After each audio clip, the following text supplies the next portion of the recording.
Hey, what's going on, guys? Bizarre here, and today we're going to be doing another deck tech. And this one is going to be based on my human counter deck, Oma counter deck. So, yeah. First, we'll go over to the mana base. Very simple.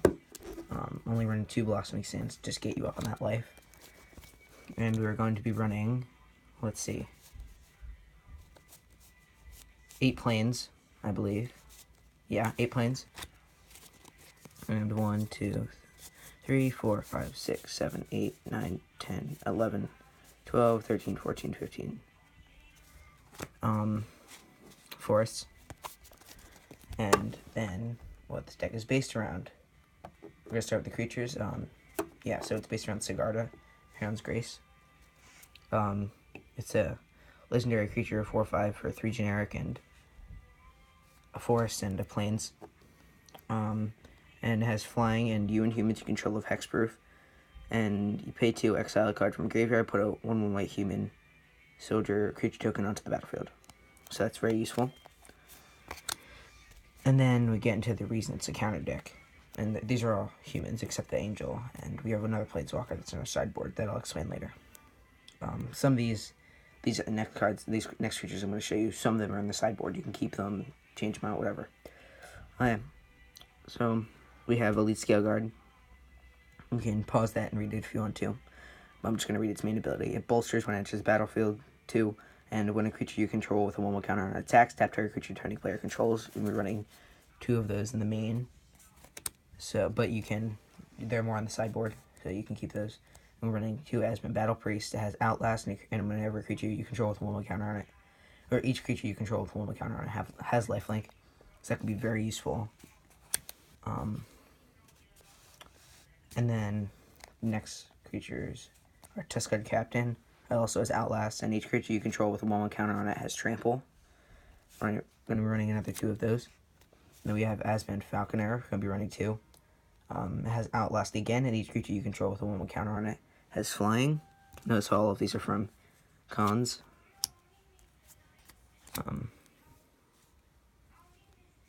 And so, yeah. Citadel Castellan. You don't have to keep this.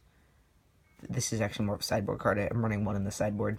But it has Vigilance and Renown. The only reason you're running it is because it has Renown and Vigilance. Like, other than that, you wouldn't want to run it. Gleam of Authority. For 2 mana enchant creature. Enchanted creature gets +1/+1 for each 1/1 counter on other creatures you control. It's very useful. Because you end up getting so many 1/1 counters on target creatures, then you have this one little puny tiny creature with only 1/1 counter on it. It still has all those abilities: lifelink, flying, trample, from these 3 guys. So he just gets a ton of +1/+1. We're on to the spells, by the way. So yeah, so this is. We're running 2 Criminal Growths for 5 mana, put a 1/1 counter on target creature, put 2 1/1 counters on another target creature, and then put 3 1/1 counters on a third target creature. We were running 2.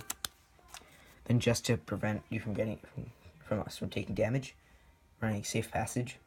And all combat damage that would be dealt to you and creatures you control this turn. Running 2 Catch Defenses. Sorry, these sleeves are a bit worn, just because I haven't replaced them since I've used it, which has been like a year or 2. Bolster 3 for 3 mana. Yeah, pretty good. Citadel Siege, running 1 of them. When it enters the battlefield, choose Khans or Dragons. Khans, at the beginning of your combat on your turn, put 2 1/1 counters on target creature you control, so you don't have to attack for this to activate this ability. And Dragons, at the beginning of your combat on each opponent's turn, tap target creature that player controls. So yeah, the reason I'm playing it is because it has lots of versatility. You wouldn't really want to take this card out. That's why I put it in my main. Inspiring Call. A very fun card to play. So, draw a card for each creature you control with a 1/1 counter on it. Those creatures gain indestructible until end of turn. Pretty good. Because you end up drawing a ton of cards, and all your creatures gain indestructible, or at least most of them. Yeah. And then we have Fragmentize. For 1 planes, destroy target artifact or enchantment with converted mana cost 4 or less. with the sideboard cards, you can just swap those out for a few more removal, like Naturalize or something like that. Now we're on to the artifacts. There are only a few, only 4. Sorry for that. Metallic Mimic. I'll show you how you can get this out on turn 1. Because we're running Sol Ring, 3 of them. Yeah, so when it enters the battlefield, choose a creature type. It is that chosen type in addition to its other types, so you choose human, obviously. And each other creature you control with the chosen type enters the battlefield with an additional 1 counter on it. So all your creatures enter the battlefield with a 1 counter, which can help a lot. And then we're running 3 Sol Rings. Oh no. Oh yep, 3. Sorry, these are my sideboard. Got mixed up. Yep, 3 Sol Rings. You know what they do: 1 and tap and add 2 colorless mana to your mana pool. Tuskguard Captain. You already know what he does. Outlast creatures do 1 counter on its trample. Then we put 2 Elite Scale Guards in our sideboard. Aspen Falconer, 2 Aspen Falconers in our sideboard. The other Citadel Castellan and Phalanx Leader. Sorry for pronouncing that wrong. Phalanx Leader. Has Heroic. Whenever you cast a spell that targets Phalanx Leader, put 1 counter on it. Put 1 counter on each creature you control. That's just an easy way. We're also on sideboard after the Sol Ring. That was sideboard. Johnny, Mentor of Heroes. You know, the reason this isn't in your main is because you don't actually really need it. It's just a fun card to play. So this is mainly actually where the price comes from to get this deck. Its +1 is distribute 3 1/1 counters among 1, 2, or 3 target creatures you control. And +1 is look at the top 4 cards of your library. You may reveal an aura, creature, or planeswalker card from among them and put it into your hand. Put the rest on the bottom of your library in any order. And then you want to use these for a few turns, and then his -8 is ridiculous. -8, you gain 100 life. This just, it's an amazing card. I run it because it's fun to play, especially if you get that -8 ability off. Windstorm, just do a flying. But even though you have the Sigarda is 1, but just also, where is he? The Aspen Falconer. That's what I'm talking about. So yeah, this is just to get rid of big flying creatures the opponent might have. Reap What Is Sown. This is probably the card that you'd want to change out. I just haven't found a good replacement for it. Put a 1/1 counter on up to 3 target creatures. It's okay. Durable Handicraft. Whenever a creature enters the battlefield under your control, you may pay 1 colorless. If you do, put a 1/1 counter on that creature.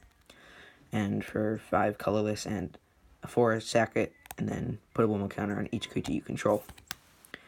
Retreat to Xandu. This is a fun card to play. On landfall, whenever a land enters the battlefield under your control, you can choose 1.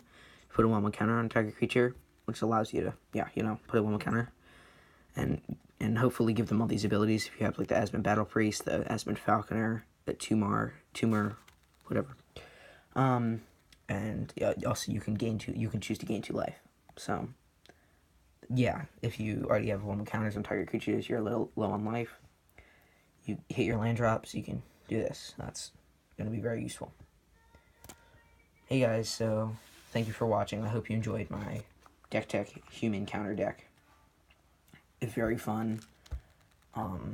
You guys can tell me how much the whole deck is worth in the comment section below. That'd be great. If you haven't already, please subscribe and like the video. Bizarre Cart out.